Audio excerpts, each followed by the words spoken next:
Salut les gens, salut la famille. Je suis arrivée hier après-midi, enfin hier matin, parce que hier après-midi non pas du tout, hier matin sur Chiang Mai. Donc c'est très mignon pour l'instant, j'ai pas eu le temps de trop visiter. Donc je suis arrivée ici, j'arrive, ils me font payer. Et comme je fais l'enregistrement plus tôt, ils me font payer 100 bahts de plus pour l'enregistrement plus tôt. Alors qu'ils étaient tous là, hein, ils foutaient rien. Et ils me disent, oh, par contre, votre chambre elle sera accessible qu'à partir de 14h. D'accord, donc comme sur l'enregistrement quoi. Mais en fait, dans ce cas-là, pourquoi est-ce que tu fais payer 100 bahts de plus les gens alors que la chambre est même pas encore finie, ton lit est pas préparé, tu viens en avance pour juste déposer tes affaires, ils te prennent 100 bahts de plus. Genre, j'ai pas compris. En gros, tu fais payer, t'as même pas la chambre. Tu fais payer encore plus, tu t'as même pas la chambre avec toi. Du coup, moi je suis là, donc je suis arrivée à 8h40, donc le temps d'arriver là-bas il était genre 9h14, un truc dans le genre. Et c'était juste super chiant en fait. Je t'en mais j'ai dû attendre de 9h le matin jusqu'à 14h parce que j'étais littéralement morte les gars. Je tombais de fatigue tellement c'était hard. Franchement le train plus jamais le train comme ça, ou du moins j'essaierais de prendre un train couchette, mais là c'était trop, c'est impossible. Donc bref, du coup je vous montre un peu. En vrai c'est très très différent de Bangkok et je crois sincèrement que je préfère 1000 fois cette vibe là que Bangkok. Je vous le dis, Bangkok en soi j'ai pas kiffé de fou, dans le sens où tout a l'air chiant. Prendre les transports en commun c'est chiant, manger c'est chiant. Genre t'as plein de trucs hein, pour manger hein. Mais c'est excessivement chiant, c'est long, t'as trop de trucs, trop de prix différents, trop d'arnaques aussi hein. Parce que le nombre d'endroits où tu vas y aller, ils vont tous servir la même chose. Tous servir la même chose, par contre jamais les mêmes prix. Et des fois le lendemain quand tu reviens c'est plus les mêmes prix du tout. Enfin bref, et des fois en fonction de l'endroit où tu vas, jamais c'est la journée ou le soir ça revient moins cher que la journée. Va comprendre. Bref, du coup un peu galère. Bangkok je pense que en plus vu le quartier dans lequel j'étais, je pense que j'aurais pu 1000 fois plus kiffer si jamais j'étais avec des gens. J'étais vraiment à Khao San Road, qui est genre la rue la plus connue de Thaïlande pour faire la fête. D'accord, parler avec des gens, sortir, boire, fumer, tout ce que vous voulez. Tous les excès possibles. Et en fait j'étais toute seule. Et moi je savais même pas que cette rue elle existait, je pensais que c'était une rue tranquille. Il y avait quelques petits clubs et tout, mais je pensais pas que c'était une vibe aussi vénère quoi. 20h le soir tu rentres chez toi, il y a déjà de la tech dans tous les clubs sont ouverts, il y a des ladyboys, des gens qui dansent comme ça. Enfin je m'attendais vraiment pas à ça. Donc j'ai pas kiffé de fou la vie à Bangkok. Après il y a des gens qui adhèrent et des gens qui adhèrent pas. Voilà, je fais partie de ces gens là qui n'ont pas spécialement aimé. Et pour le coup, pour l'instant Chiang Mai ça a l'air d'être quand même assez tranquille. Quand je suis rentrée à l'hostel vers 14h, je suis partie me doucher. À 15h j'étais dans le lit, à 16h à peu près je dormais. Je me suis réveillée après à 4h du matin et je suis restée debout de 4h du matin jusqu'à 10h. Non, jusqu'à 11h en fait, jusqu'à là où je suis. Voilà. En même temps, tu me diras, ça fera 10 heures de sommeil quasiment, ça y est.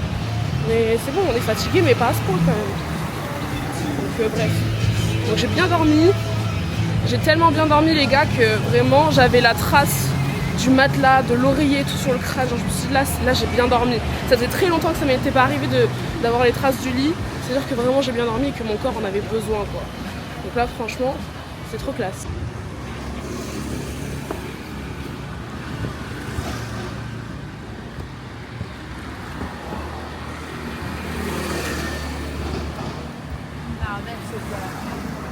Et il y a plein d'espèces de grosses maisons comme ça.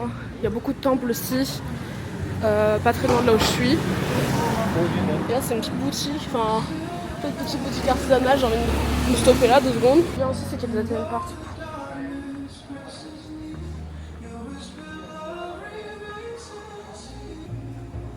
Je suis mignon. Et une espèce de temple comme ça au milieu. Le truc trop bizarre c'est que toutes les rues en fait elles font des carrés. Là je suis dans une zone où genre tout est délimité par un carré avant de rejoindre la zone principale.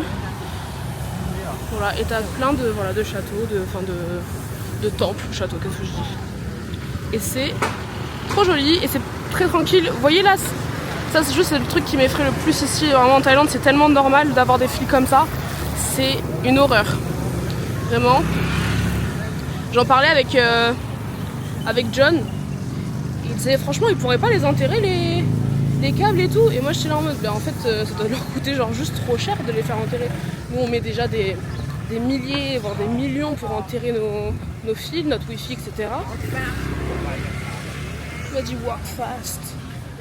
Écoute, je walk pas fast moi. Surtout que le gars a toute la route, hein. Vraiment faut dire. Hein. Non mais des fois il y en a ils se permettent de juste s'arrêter devant toi exprès pour te casser les couilles genre. Et après ils te font des réflexions. Ils font comme ça genre. Bref. Il y a des gens comme ça, ils sont chiants. Pas bon. Pareil aussi, vu que je suis arrivée vers Chiang Mai, là j'ai croisé que des... Enfin à partir de Don Mueang, déjà pour aller chercher pour aller prendre mon train. Je sais pas ce qu'il m'a dit. Mais j'allais dire, je sais en gros, déjà depuis Don Mueang j'ai fait que croiser des gens chelous, entre guillemets, de croiser des racistes en fait. Tout simplement. J'ai croisé du coup un jeune homme qui, quand il m'a vu, il a reculé carrément alors que je lui demandais juste de l'aide pour trouver mon chemin. Je suis là, excuse me, can you help me, I'm lost. Et il a reculé comme ça, il était choqué quoi. Ensuite après, la meuf dans le train, je me trompe de place, je sais pas où est ma place, je la trouve pas. Et donc du coup je m'installe à une place qui est libre, qui est vacante. Et la dame, elle voit que sa place c'est à côté de moi et genre... comme ça, elle se recule. Je dis non mais vas-y, genre c'est ça, genre c'est toi qui as ta place, moi je suis pas à ma place, donc voilà. Et genre tout le long, déjà elle prend une photo, comme ça, dans le train, avec moi derrière. Je me vois derrière sur la photo. Je suis clairement derrière. Et elle envoie sur son groupe WhatsApp à ses potes, là, je sais pas ce qu'ils se disent. Et ensuite, tout le long du voyage, enfin du coup la moitié du voyage, parce que, enfin non, la première heure du voyage, parce que du coup je m'étais trompée de trucs. Et ben, juste, elle se met, genre comme ça, avec son sac et tout, genre contre la vitre, en mode, elle a peur qu'il lui arrive un truc quoi. Et au moindre mouvement, elle regarde comme ça ce que je fais et tout, je me suis dit oh là là. Vraiment le racisme ici des fois quand ça arrive quoi. C'est pas genre juste si t'aimes pas il t'évite tu vois, c'est genre vraiment ils te font comprendre que ça va pas du tout quoi. Et pareil les gens comme ça, les gens ils te rentrent plus facilement dedans, les gens te regardent de haut, ils te fixent comme ça. Pareil j'étais au Burger King, une mamie qui a passé son temps à me regarder, en même temps elle devait être choquée, noir, tatouage, piercing, tu m'étonnes qu'elle a été choquée la mamie. Mais bref. Et là, le vieux, là, je sais pas ce qu'il m'a dit, dans sa langue en plus, parce qu'il te regarde bien, te fixe comme ça, même à côté, et ils trouvent le moyen de dire des trucs dans leur langue en mode tu vas comprendre. Mais non, justement, ça le but, c'est qu'ils veulent pas que tu comprennes. Donc je sais pas, s'il y a des gens qui arrivent, qui parlent thaïlandais dans les commentaires, dites-moi, parce que là, franchement, je sais pas ce qu'il a dit, le mec. J'ai pas compris. Bref. Je raconte ma vie, j'ai beaucoup de trucs à dire. Et donc là... je suis mort. Ils font des... Donc là c'est la grande place avec du coup tous les magasins, tous les restaurants et tout. T'as un Starbucks. Là t'as des gens qui s'amusent avec les pigeons, ça me tue de rire. Ils font des photos avec les pigeons, il y a un mec qui lance des graines et ils s'amusent avec les pigeons. Ça c'est trop les trucs, il y a plein de spots, il y a 3 spots différents là pour faire des photos, c'est une blague. Ça c'est vraiment un truc que les Asiatiques ils aiment trop faire, c'est faire des photos avec les pigeons. Au Batu Caves, les gens faisaient des photos avec les pigeons. À Singapour, les gens ils faisaient des photos avec les pigeons. J'ai pas compris, c'est quoi le délire? Genre on en a aussi à Paris hein, des pigeons et on leur fait pas la fête comme ça, à faire des spots photos et tout exprès, genre c'est une dinguerie ça. Bref. Ah j'avais même pas... Attends ils l'ont installé pendant la nuit, c'est pas possible. Quand je suis arrivée il y avait pas ça là. Espèce d'installation de Noël là. Avec les photos de la reine, il y avait pas ça. Ah oui parce que j'ai pas filmé, mais en gros hier, ici là sur cette place là, il y avait un espèce d'événement exprès dédié pour le roi et la reine. Donc je sais peut-être pas, c'est peut-être une espèce de commémoration, etc. Parce que la reine est décédée, donc peut-être qu'ils font des événements de temps en temps pour rendre hommage. J'en sais rien, mais du coup il y avait genre toute la place ici remplie avec des gens qui avaient des t-shirts noirs, casquettes bleues, foulards rouges et qui étaient en communauté, et des gens qui parlaient, des gens qui chantaient, c'était une kermesse quoi. Moi je me suis dit qu'est-ce que je fous là, genre c'est quoi cet endroit? Oula, c'est quoi ce passage piéton là? Oh là là. Bref. Voilà, ça c'est vraiment un truc typique de chez eux, de faire des photos avec des pigeons, je ne comprends pas. Traverse l'espèce de passage piéton qui n'en est pas un, finalement, je ne sais pas trop ce que c'est. Et je pense qu'on va faire le tour des rues, juste pour visiter, pour voir ce qu'il y a à voir. Parce qu'en soi, il n'y avait pas grand chose à faire, il faudrait peut-être que j'aille à Chiang Rai, mais c'est loin, pour aller voir les deux temples. Enfin, il y a 3 temples techniquement, il y a un temple rouge, un temple bleu, un temple blanc, enfin un temple gris slash voilà. Et c'est ça vraiment, oh merde, c'est ça qu'il faut aller voir, je viens de toucher mon tatouage. Et c'est tout, c'est ça qu'il y a à voir. Après il y a les éléphants et il y a les sticky waterfalls qu'il faut que j'aille faire, mais ça je le ferai demain parce qu'apparemment il faut y aller tôt le matin, c'est préférable quoi. Vers avant 10h c'est mieux parce qu'après sinon il y a trop de monde durant la journée, plus la chaleur, ça va être horrible à faire. Là, il y a plein de petites boutiques, des trucs de massage et tout, c'est pas mal, des décorations. Et en vrai c'est très très chill ici, vraiment, juste mis à part 2-3 jours qui sont un peu racist quoi. En même temps tu me diras, on est un peu plus vers la campagne et tout. Déjà en train j'ai filmé un tout petit peu, mais c'était la jungle quoi, c'était vraiment la forêt amazonienne. J'étais là en mode wesh, on est où? Est-ce que je vais dans des cahutes? Dans quoi je vais? Donc je m'attendais limite pas à avoir de ville quoi, je suis en mode bon, la ville a pas l'air si folle, ça a l'air d'être un peu boui-boui. Et en fait c'est vraiment pas mal, j'aime beaucoup. Pour le coup c'est un endroit dans lequel je pourrais potentiellement vivre. Par contre ce que je cherchais vraiment c'est des nouilles.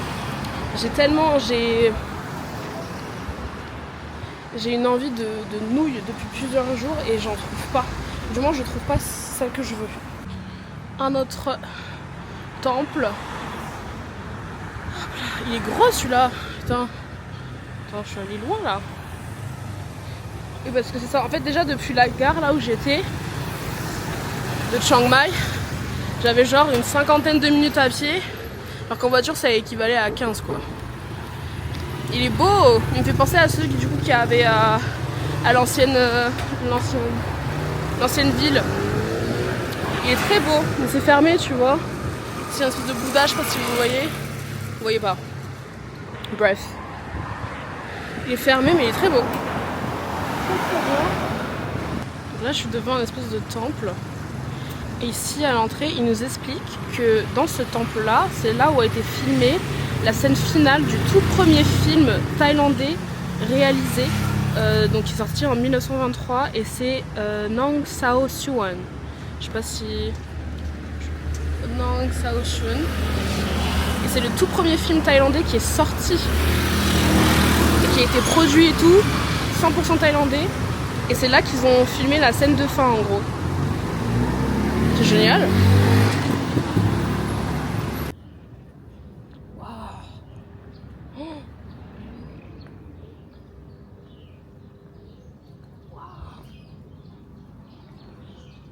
Buddhist sculpture. Oh, Princess Dara Rasami Ordination Hall. C'est beau. Wow. Là c'est la stupa. C'est ce qu'il y a dans à peu près tous les temples. C'est pour. Généralement ça dépend. Des fois c'est des rois qui se créent des propres stupas, genre pour se vénérer eux-mêmes, genre. Ou alors c'est juste justement pour rendre hommage à des personnes importantes. Ou là du coup en l'occurrence Bouddha. C'est trop beau, c'est magnifique. Et donc c'est juste une petite cour comme ça et je vais prendre une photo parce que why not. Ah c'est l'endroit où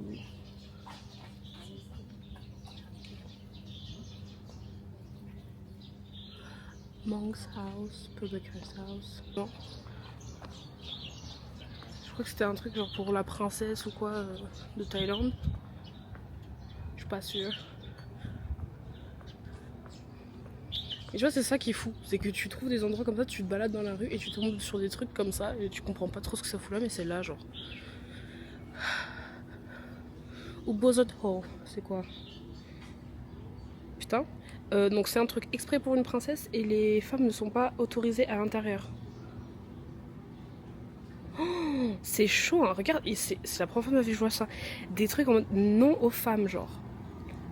Le sexisme est tellement banalisé dans ce pays, c'est une dinguerie, genre. Et surtout qu'il n'y a que des statuettes de femmes, genre. Et les femmes n'en sont interdites. Et il n'y a pas d'explication sur pourquoi. Ils banalisent beaucoup trop le sexisme ici. J'aime pas trop ça. Des fois, ouais, des fois. Même ça, tu vois, je voulais aller voir le temple blanc, qui est l'un des plus beaux temples de Thaïlande qu'il faut absolument voir. Et en fait, les femmes ne sont pas autorisées à l'intérieur du temple. C'est-à-dire que tous les autres, les hommes, vous pouvez rentrer, visiter, voir les trucs et tout. Parce que si le truc est immense, il est trop beau. Et nous, les femmes, on reste dehors. On va sortir. Waouh! On voit le fameux temple avec Bouddha au fond. Trop beau. Incroyable. Là, on va plus vers les côtés un peu plus boui-boui de la ville. Il y a une espèce de passerelle et tout pour passer au-dessus d'un fleuve. Je sais pas, je sais pas ce que c'est. L'eau est dégueulasse. Il y a plein de petites cahutes où les gens ils font à manger et tout. Petit restaurant quoi. Et là on va rejoindre la rue principale il me semble. Enfin l'une des grandes rues principales. Proche de la grande place là où j'étais. Et voilà, juste on se promène, hein, franchement, ça fait du bien aussi de se promener comme ça, juste de se balader, de découvrir, de tomber. Oh, j'ai eu peur du pigeon. De se balader, de découvrir des trucs comme ça, tu tombes sur un truc au hasard et tu rentres. Et on est pas du tout sur. Si, on est sur la route. Je sais pas, là par contre je trouve plus du tout de 7-Eleven donc je sais que je me suis perdue en fait.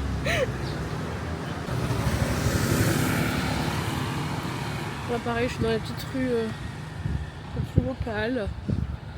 C'est cool, il y a plein de petites boutiques, des petites épiceries, machin, trop mignon.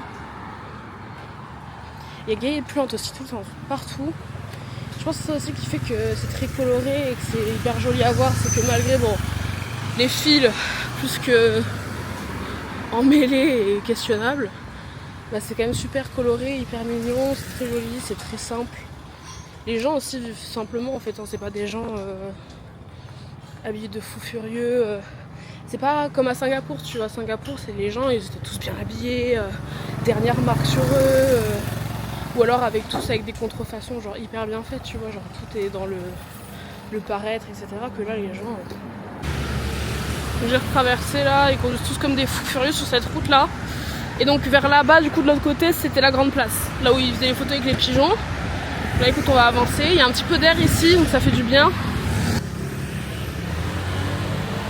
Je sais pas si je filme. C'est bon. Regardez-moi ça, comment c'est trop beau. Il y a des éléphants et tout ici. C'est magnifique. Waouh, en fait ici, oh waouh. Un truc.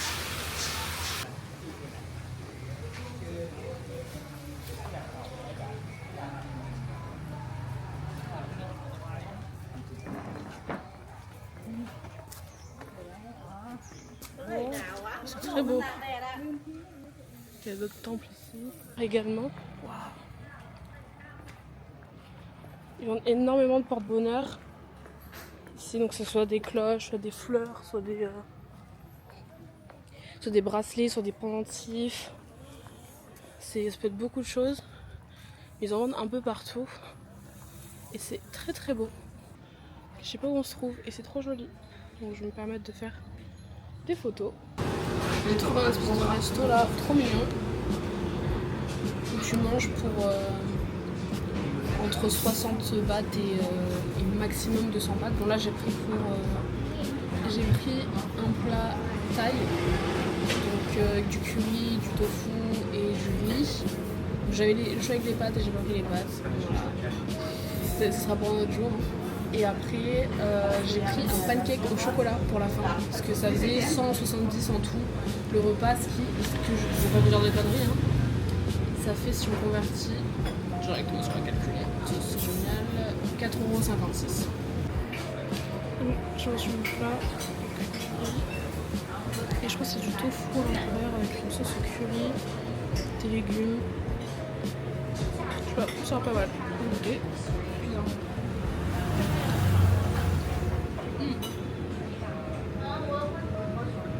C'est bon, ça pique encore. Important mon dessert, c'est énorme.